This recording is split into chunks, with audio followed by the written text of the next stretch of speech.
We begin with news no one wants to hear at this point in the pandemic. Today, Wisconsin recording the third highest number of new cases in a single day ever. That is more than 7,700 new cases since yesterday. The other two highest totals were in the 7,800 range, and that was back in November of 2020 pre-vaccines.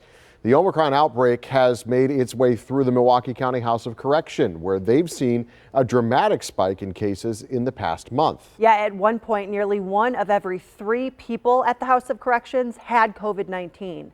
Sean Gallagher digs deeper into how this happened, even with health and safety protocols in place. When this door closes behind them, the traditional rights of freedom are stripped. But prisoners should be able to depend on their right to health. The Omicron variant is challenging that. It is a significant challenge trying to make sure that everybody here at HOC, staff, volunteers, residents, is safe throughout this pandemic. Assistant Superintendent David Rugaber says since the beginning of the month, over 100 residents tested positive for COVID, peaking at 179 just before Christmas. Compare that to the rest of the year, when no week has had more than 12 positive tests. What we think happened is that there was a false negative test where this individual actually was positive, and this is going to happen. We're giving out weekly probably several hundred tests. It's bound to happen where one of these tests is going to have a false reading, and we believe that's what happened. At its peak, nearly 1 in 3 residents at the HOC was COVID positive. A constant rotating roster of people coming in to serve new time while others are leaving after their sentence makes things difficult to control.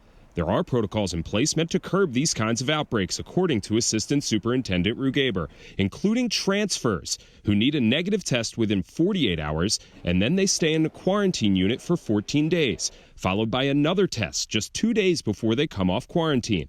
But the living situations at the HOC make it difficult. They eat at the same tables. There are day room tables where they sit together. The officers are in the housing units with them. And one of the main ways to combat COVID-19 is to socially distance.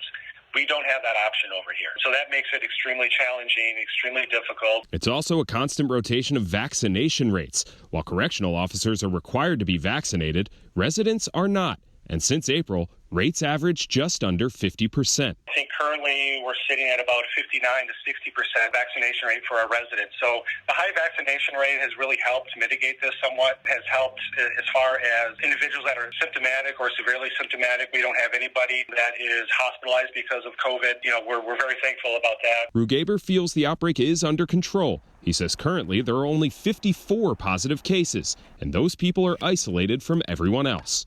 We are doing our best, and we think we've been very successful in keeping everybody safe despite this recent spike that we have seen. Reporting for the I-Team, I'm Sean Gallagher.